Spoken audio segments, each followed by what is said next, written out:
Before you leave your room, you probably do something extremely old. You pick up a shirt, or a hoodie, or a pair of pants. You wrap your body in fabric, check if it looks normal, and go on with your day. It feels like the most ordinary thing in the world. But if you step back, clothing is strange. Humans are basically the only animal that wakes up and thinks, "My body needs accessories." A wolf does not need a jacket. A chimpanzee does not need shoes. A deer does not open a closet and decide which fur matches the weather. But humans do.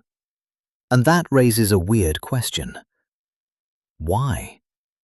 Why did humans start wearing clothes? The easy answer is because we got cold. And that is part of the story. But it is not the whole story. Because clothing is not just warmth.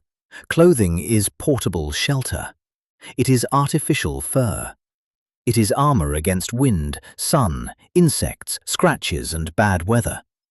Later it becomes identity, modesty, status, ritual, and fashion.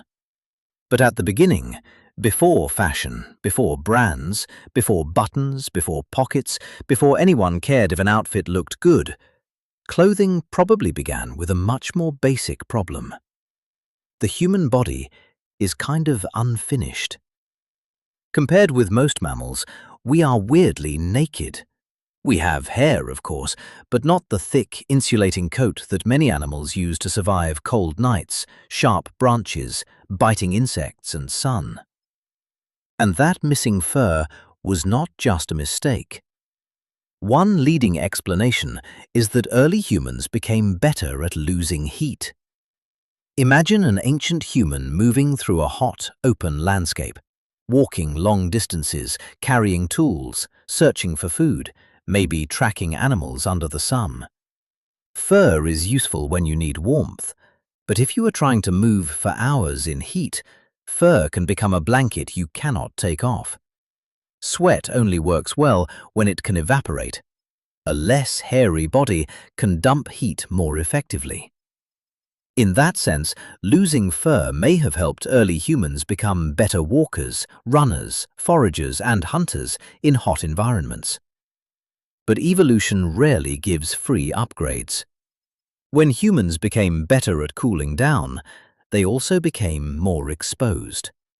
The same body that could handle heat better could suffer badly in cold wind. It could burn in strong sun. It could get scratched, bitten, soaked, chilled, and bruised. So the human body solved one problem and created another. And clothing may have been the workaround. We became the animal that could remove its fur in the heat, then put it back on when the world became dangerous. That is why the first clothes probably were not clothes in the way we imagine them. Not shirts, not trousers, not neat little outfits. More likely, they were skins, furs, strips of hide, plant fibers, bark, grass, or simple wrappings tied around the body. Something between a blanket, a shield, and a portable cave. The problem is that these materials vanish. Stone tools can survive for hundreds of thousands of years. Bones can survive. Teeth can survive. Shells can survive. But a skin cloak left in the open, a grass wrapping, a leather strip, those usually rot away. So archaeologists have a frustrating problem. The first clothes may have changed human history, but most of them did not leave a body. To find them, researchers sometimes have to look for clues around the missing thing. And one of the strangest clues is lice. This is where the story becomes slightly disgusting. Humans have head lice. They live on hair. But humans also have body lice. And body lice are different in one very important way. They live in clothing. They cling to seams and fabric, crawl onto the skin to feed, then retreat back into the clothes. That means body lice need a clothing environment. Without regular clothing, they do not have the same home. So scientists realized something clever. If body lice evolved from head lice after humans started wearing clothes, then the split between head lice and body lice can act like a rough clock. Not a perfect clock, not the birthday of the first shirt, but a clue for when clothing had become common enough for a new louse niche to exist. One genetic study estimated that clothing lice diverged from head lice at least around 83,000 years ago, and possibly as early as around 170,000 years ago. That is much older than the oldest surviving clothing. It suggests that regular clothing may have been used by anatomically modern humans in Africa before the biggest later movements into colder parts of the world. And that matters, because clothing would have changed what places humans could live in. Without warm skin coverings, a mostly naked animal has limits. Cold nights become more dangerous. Rain becomes more dangerous. Wind becomes more dangerous. Moving into colder regions becomes much harder. But give that animal portable insulation, and the map changes. Suddenly, a human body is no longer only adapted to one climate. It can carry a small, artificial climate around itself. That may sound simple now, but it is enormous. A cloak does not just cover the body, it extends the body. It lets a warm climate animal borrow the abilities of a cold climate animal. And we do have archaeological clues that humans were working animal hides very far back. At Contrebandier Cave in Morocco, researchers found worked bone tools in deposits dated roughly between 120,000 and 90,000 years ago. The tools were interpreted as objects used for processing leather or fur. In the same layers, animal bones from creatures like foxes, jackals, and wildcats had cut marks consistent with skinning. Again, this does not mean archaeologists found a folded jacket in a cave. They found the workshop clues, the tools, the animal remains, the marks left by hands trying to turn skin into something useful.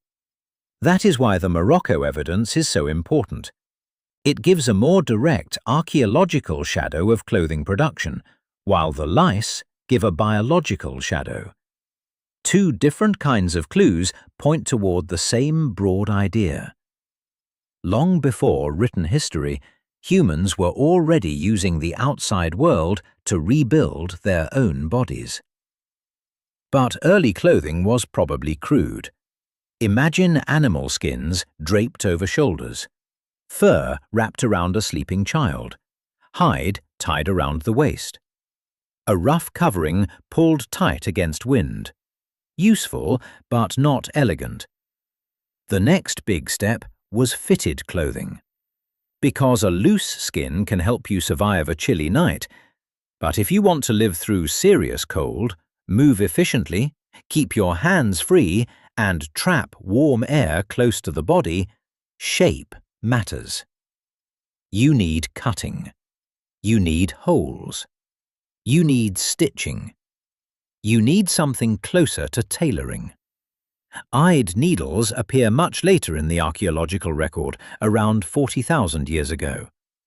That does not mean no one wore anything before then.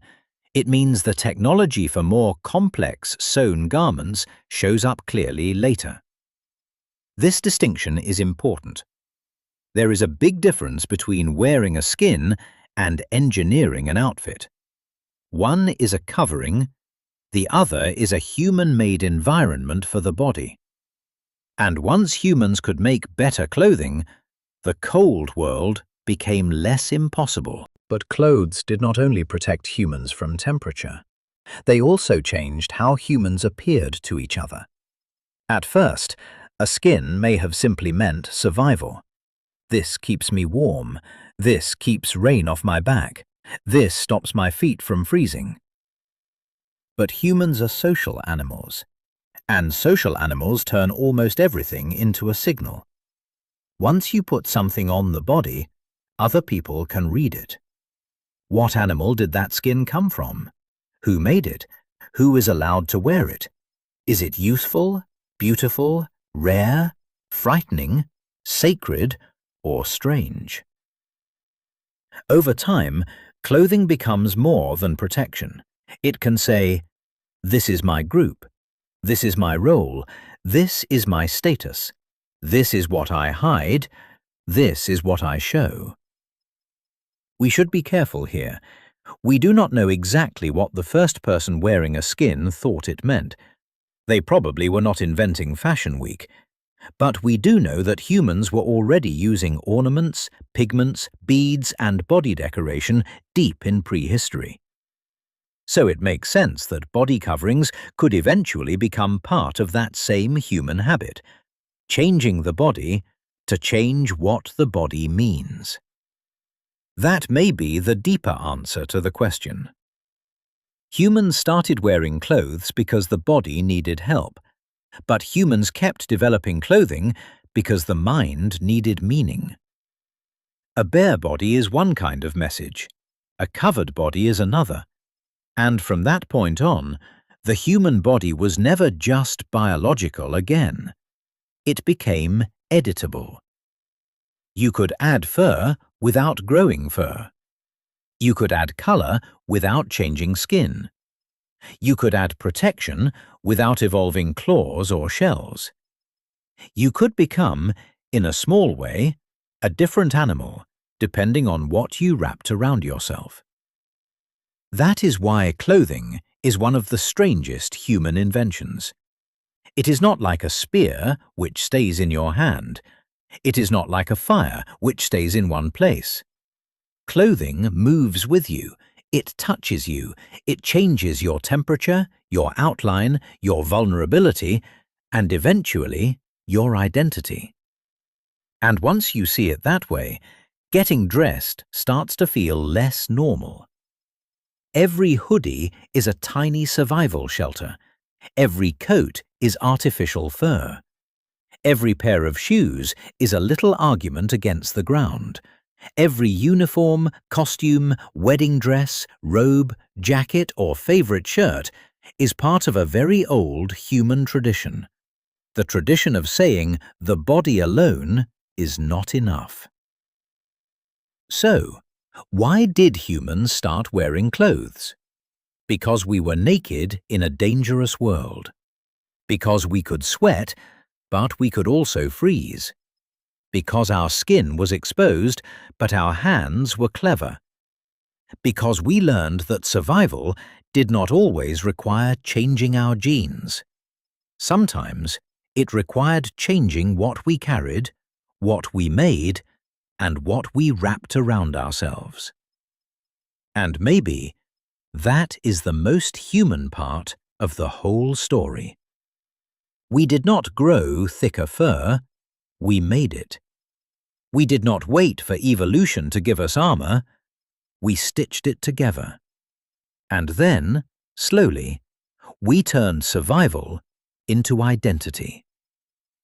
So the next time you put on a shirt, remember, you are not just getting dressed. You are wearing one of humanity's oldest answers to being human.